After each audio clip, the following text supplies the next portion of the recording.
c'est bien le témoin. Tu penses que tu veux. Ah, oui. En fait, je suis Michèle Clénen, artiste peintre, et je suis d'origine belge. Je suis née à Bruxelles en 1956. Vous avez fait des études d'art? Alors non, moi j'ai un parcours un petit peu particulier parce que mes parents avaient décidé de quitter la ville, donc Bruxelles, pour partir vivre ailleurs, plutôt avec l'idée du voyage. Comme ça s'est beaucoup fait dans les années 70. On voulait quitter le monde parce que le monde ne plaisait plus et on rêvait d'une vie différente pour les enfants. Donc moi j'étais adolescente à l'époque, j'ai 2 frères qui étaient plus jeunes que moi et on a quitté donc Bruxelles pour vivre 1 an au Maroc et ensuite on a rencontré une famille qui vivait sur un bateau. Donc ça a donné l'idée à mes parents d'acheter un bateau et de partir vivre en bateau parce que c'était, disons, la solution au voyage. Ça représentait une maison flottante et on est parti vivre comme ça. Donc moi j'ai pas un parcours scolaire du tout, j'ai un parcours complètement atypique qui est le voyage. Donc j'étais déjà nomade. Et quand est-ce que ça vous est venu de travailler dans l'art, En fait, la peinture pour moi c'est vraiment une rencontre et ça s'est fait. Donc j'avais 13 ans quand on a quitté Bruxelles et ça a été assez instantané. Le fait de quitter l'école, quitter mes copines, être loin de tout ce que je connaissais avant, a éveillé en moi l'envie de peindre. Et c'était un mode d'expression, une rencontre qui ne m'a jamais quittée. D'autres personnes auraient peut-être tenu un journal intime. Moi, j'ai été vers la peinture. J'ai un frère qui, lui, s'est orienté vers la musique. On était un peu livrés à nous-mêmes. Donc, voilà. Et quand est-ce que vous êtes revenu en fait sur Terre? Vous avez quitté le bateau? En fait, de 13 à 16 ans, donc j'étais sur le bateau de mes parents et ensuite j'ai débarqué du bateau de mes parents pour embarquer sur d'autres bateaux sur lesquels j'ai travaillé. Et moi j'ai pas choisi cette vie-là puisque c'est mes parents qui ont décidé de quitter Bruxelles pour vivre de cette façon-là. Et après c'est ce que je savais faire. Donc j'avais appris à m'occuper du bateau, donc j'avais acquis quelques connaissances, même le moteur, les voiles, réparer les voiles, faire les épissures, travailler le bois, les vernis, le calfatage, tout ça j'avais appris parce que c'était un bateau de 27 mètres en bois, un bateau finlandais, comme une péniche de la Baltique, mais avec des mâts. Donc on est allé de Finlande jusqu'aux îles Canaries. Et moi j'ai quitté donc aux îles Canaries. Mes parents, le couple a éclaté parce que le bateau par lui-même, c'est pas toujours une liberté, c'est parfois un peu une prison. C'est un vase clos. Donc tout s'accélère un petit peu. À la fois c'est une vie qui est très lente et nomade, mais à la fois ça s'accélère parce que quand on en a marre, on peut pas débarquer, on peut pas faire 3 pas. On est toujours. La famille devient un vase clos, donc ça c'est devenu assez vite dur à supporter. Et donc, moi je suis l'aînée, donc le frère qui me suit, donc on a débarqué et on s'est embarqué sur d'autres bateaux pour travailler. Puis ma mère a vendu le bateau, elle a acheté une maison, elle est toujours là-bas. Et donc moi je me suis embarquée sur d'autres bateaux. Et j'ai toujours peint, ça m'a toujours accompagnée. J'ai peint comme un moyen d'expression. Maintenant, après, donc, je me suis embarquée sur un bateau et j'ai traversé pour les Antilles. Et là, j'ai travaillé sur des bateaux en tant qu'hôtesse. Et je peignais. Ce que je peignais, je ne voulais pas le vendre. C'était trop un mode d'expression. Mais ensuite, j'ai été obligée de faire une peinture plus alimentaire à côté parce que j'ai eu un enfant et il fallait que je gagne ma vie, quoi. Donc il ne suffisait pas de faire hôtesse puisqu'il fallait que je m'occupe de lui. Et vous avez intégré quand l'association Alors ça fait, disons, 3 ans que je les connais. Ça fait 1 an vraiment que je me suis inscrite dans leur démarche parce que la démarche du groupe Nomade est aussi une réflexion sur l'intérieur-extérieur, dehors-dedans, la frontière, finalement le voyage. Donc je m'y suis inscrite naturellement. Mais je fais aussi partie d'autres groupes et puis je travaille aussi seule, je fais aussi des expos personnelles. Parce que là aujourd'hui vous en vivez de votre art. Ben, pour vivre vraiment de mon art, non, ce serait mentir que de dire que je peux en vivre. Non. Disons que moi, je vis en couple, donc mon mari gagne aussi sa vie. Pendant une vingtaine d'années, j'ai aussi fait de la peinture dite plus alimentaire, mais je n'ai jamais voulu mélanger. J'ai gardé toute ma liberté dans ma peinture à moi. Et j'ai séparé. Bon, aujourd'hui, je ne suis plus obligée de faire peinture alimentaire, donc je reviens à nouveau à une totale expression, et ça, j'en suis vraiment heureuse. Ça fait une dizaine d'années maintenant. Et alors là, votre travail sur intérieur, un film de Woody Allen. Oui. Alors là, en fait, dans cette démarche, bien sûr, on a chacun choisi un titre d'un film, et on a chacun réfléchi à un film pour s'inscrire dans le Festival de Cannes, les 60 ans du Festival de Cannes. Et moi, ma démarche, c'est donc de rester donc dans l'esprit de l'association, donc Nomade, intérieur-extérieur. J'ai pensé au film de Woody Allen parce que j'ai fait ce travail sur une persienne et donc ancienne avec la moustiquaire en acier, ce qui donne une transparence. Et j'ai intégré un personnage parce que dans le film de Woody Allen, en fait, c'est un couple dans le film, hein, le scénario. C'est un couple et la femme ne vit que par son intérieur. Donc la décoration de sa maison et tout ce qui est tourné vers l'intérieur. Et en fait, son mari en a vraiment marre et il étouffe. Et donc il la quitte, il part en voyage, il la quitte. Mais bon, ils ont aussi 3 filles. Et bon, il veut divorcer, c'est tout un drame. Et il va falloir qu'il revienne pour finalement revisiter et intégrer l'intériorité de chacune de sa femme et ses 3 filles. Donc en fait, on ne sort jamais de l'intérieur-extérieur. Et j'ai trouvé que ce scénario exprimait bien. Donc là, sur la persienne, j'ai peint un personnage et pour exprimer le fait qu'on n'est pas tout à fait dans la maison, on ne sait pas si on est dehors ou dedans. Et ça m'a fait penser à ce lien avec le groupe Nomade et avec le film de Woody Allen. Et là, ce personnage, il voudrait partir de la maison. Vous l'exprimez comment? Voilà.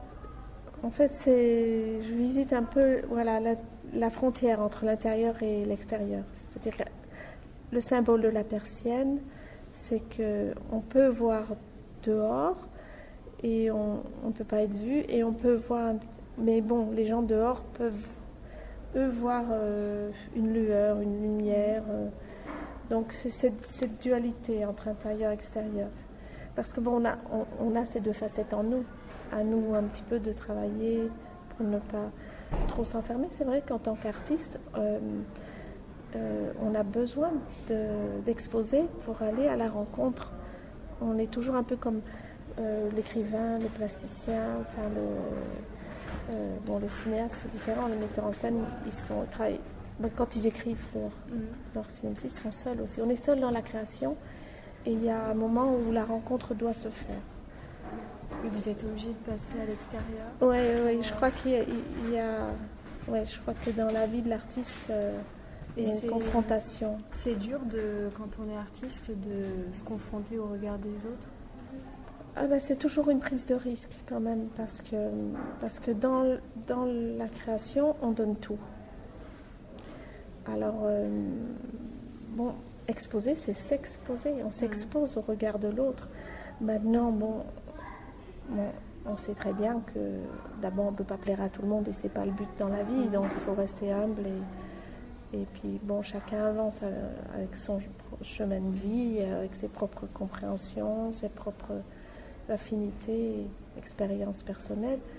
Donc, non, le but, c'est pas forcément d'être compris, parce qu'on peut de toute façon pas être compris de tous, c'est pas la recherche. La rencontre, bon, c'est comme là, vous êtes venus ce matin, on se rencontre, c'était inattendu. Donc, c'est intéressant. Mais pour ça, il faut sortir, voilà, il faut aller vers l'extérieur. Mais pour que ça se fasse, il faut que le travail soit fait. Donc, ça marche ensemble. Et il vous faut combien de temps pour réaliser un travail comme celui-ci ? Ben, en fait, bon, là encore, être artiste, moi, dans ma démarche, je ne peux pas parler au nom des artistes, parce que bon, ce serait d'abord prétentieux, mais dans ma démarche personnelle, la notion du temps, à la limite, n'existe pas. Enfin, c'est peut-être un luxe, c'est une chance. Mais c'est vrai que je ne regarde jamais ma montre. Quand l'idée germe, l'idée est une énergie. Et quand l'énergie est là, en fait, ça peut prendre un jour comme une semaine, comme un mois, et le temps n'est pas important. Mais il faut pouvoir se l'offrir, ça. C'est pas donné à tout le monde et c'est pas donné à toutes les périodes de vie. Et là, vous arrivez quand même à concilier votre vie de famille avec vos temps de création ? Oui, mais ça, je suis arrivée tout du long et je suis très heureuse. Parce que maintenant, mes enfants sont grands. J'ai un grand-fils qui a 28 ans déjà et un plus jeune qui a 19 ans. Et j'ai toujours voulu que la maison soit un lieu de création pour tous. Et j'ai toujours voulu mon atelier à la maison. Et j'ai eu la chance que mon plus jeune devienne pianiste. Donc, le son son évolution au piano m'a accompagnée du classique, ensuite à l'adolescence, il est passé au jazz. Et il y a eu quelque chose de l'ordre de la résonance dans ce travail. Bien qu'on n'en parlait pas énormément, mais ça, c'est une formidable chance d'avoir été accompagnée du doigté. Maintenant, il est à Bruxelles, au conservatoire. Et le choix de ce film plutôt qu'un autre intérieur, en fait, j'étais en train de réaliser ce travail parce que j'y tenais, sans savoir encore que j'allais être sollicitée. Ça aussi, c'est une rencontre. Que le travail se fasse et finalement, qu'on me propose de venir exposer. Donc là, j'ai eu l'idée du personnage, m'est venue après le thème de l'expo. Donc, de toute façon, j'avais envie, depuis un certain temps, de peindre sur cette persienne. Parce que là aussi, j'aime détourner. Vous voyez, quand on travaille sur une toile, souvent, je travaille la toile et ensuite, je travaille la tranche, les bords de la toile. Et un jour, mon encadreur m'a dit en rigolant, mais c'est pas possible, un jour, tu vas passer derrière. Je dis, mais oui, parce qu'en fait, quand je suis dans un travail sur une toile, c'est un état, c'est comme un voyage ou un bon livre qu'on n'a pas envie de terminer ou un film. Et souvent, j'ai envie de rester dedans et j'ai souvent envie de passer derrière. Et c'est grâce ou à cause de ça que j'ai eu l'idée de détourner des objets, comme là une persienne. Je récupère aussi des bobines de câbles, je les détourne de leur fonction première. Parce qu'en fait, c'est des objets qui ont déjà vécu leur vie. Et en leur apportant un travail, moi c'est toujours en peinture, une deuxième vie. Je les détourne, parce que finalement, ils seraient allés à la casse. Et là, ça rejoint peut-être aussi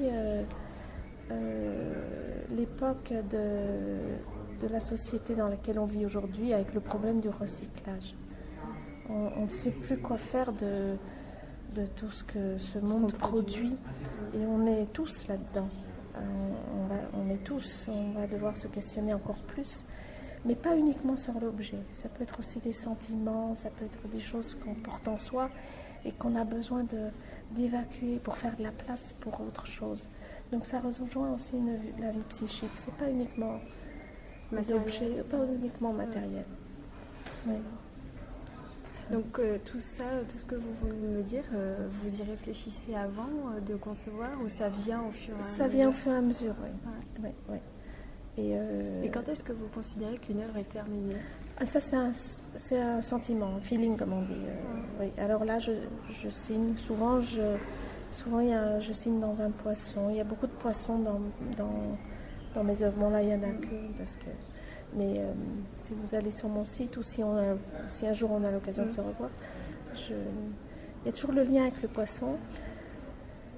C'est peut-être par rapport à ma vie, mes voyages, les bateaux, parce que maintenant ça fait une vingtaine d'années que je ne vis plus sur des bateaux. Hein.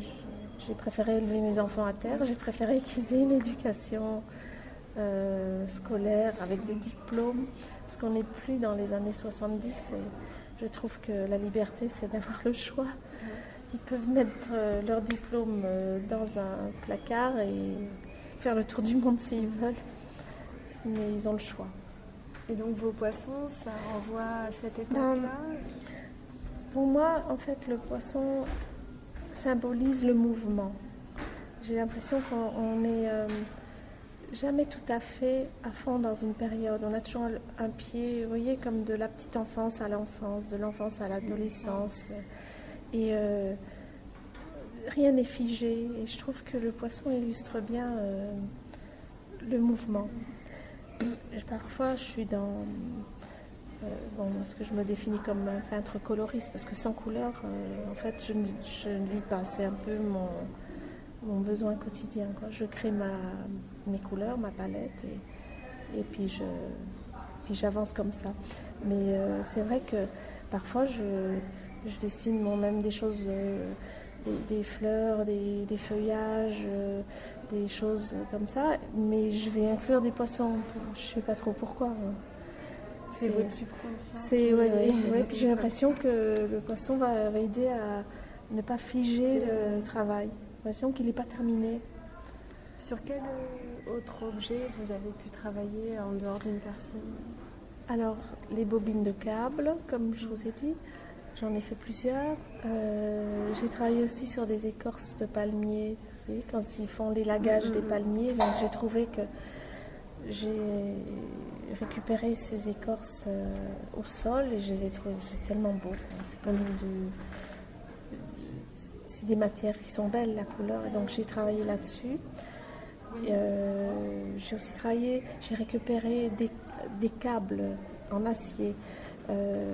J'avais été à Honfleur il y a une vingtaine d'années et il y avait dans le port toute une flottille de pêche, de bateaux de pêche, et il y a une vingtaine d'années. Et j'y suis retournée il y a 2 ans et j'ai vu qu'il y avait 3-4 bateaux, il n'y en avait plus. Et sur le quai, il y avait un amoncellement de choses qui rouillaient, ces bateaux de pêche qui ne servaient plus. Et il y avait entre autres des câbles déhobants, des câbles en inox, en acier. Et j'en ai récupéré des morceaux et je les ai détoronnés. On dit détoronner, c'est quand on défait. Et je les ai ouverts et j'ai peint chaque brin. Et à l'intérieur du câble, il y a un filin en polyester qu'on appelle l'âme du câble. Et donc là aussi, je l'ai détourné, j'ai peint et j'en ai fait, à mon idée, quelque chose. Et je m'étais dit que si j'habitais Honfleur, j'irais chercher plein d'objets pour leur donner une nouvelle vie. Enfin, il y a tellement à faire.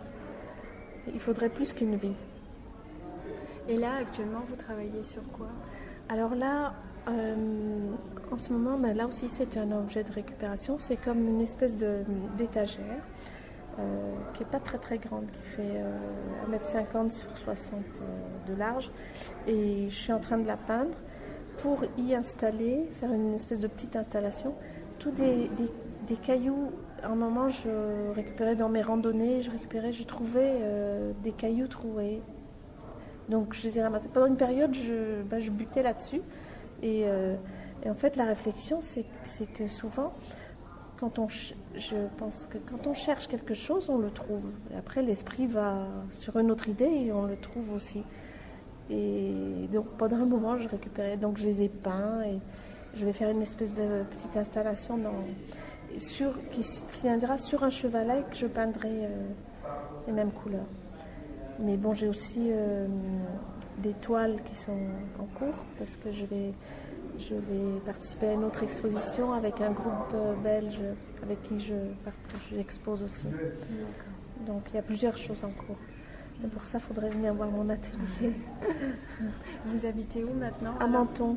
Ah d'accord. Oui, Ok. j'habite à Menton. Donc vous êtes installé Maintenant, oui, on a... près de la mer quand même. Oui, ah oui, ça j'aime bien, oui. Oui, j'aime bien. J'aime bien la présence de la mer. C'est comme des demi-villes. On a un repère, en fait. Je sais pas, je préfère que les villes où il n'y a pas la mer, j'aurais du mal. Mais oui, à Menton, finalement, j'ai posé mon sac et j'ai pu donner une scolarité à mes garçons qui sont maintenant grands et puis ils sont contents de revenir, faire escale à la maison. Et puis moi, j'ai un bel atelier maintenant, je suis vraiment contente. Vous pouvez faire ce que vous voulez. Ouais, puis pas comme sur un bateau où il faut toujours faire attention au poids. On ne peut pas stocker, on ne peut pas garder les choses sur un bateau. Vous avez gardé justement vos toiles d'enfants À l'époque, oui, j'ai des choses qui datent de mes 14 ans. Mais je peignais à la gouache sur du papier canson. Et à l'époque, comme j'adorais m'occuper du bois, des vernis, tout ça, j'ai verni mes feuilles. Oui, j'ai verni mes peintures. Et bon, ça a légèrement jauni, mais j'en ai encore pas mal. Disons qu'à l'époque, je les offrais facilement et comme j'avais très peu d'argent, ça me permettait de faire des cadeaux dans les occasions. J'ai même un jour, mais voilà, j'étais très jeune, j'étais à Arnescal à Copenhague et j'avais 16 ans, j'avais une rage de dents et j'étais me faire soigner. Je savais que je n'avais pas d'argent et j'étais un peu gonflée parce que après, quand il a fallu payer, j'ai apporté mon carton à dessin et je lui ai fait choisir. En fait, j'ai expliqué que je n'avais pas d'argent et je me suis fait soigner, mais je ne sais même pas si j'oserais faire ça aujourd'hui. Enfin, aujourd'hui, ça va. C'est vrai que la société a changé. C'est bizarre. Aussi, voilà, je ne sais pas ce que je peux encore vous raconter.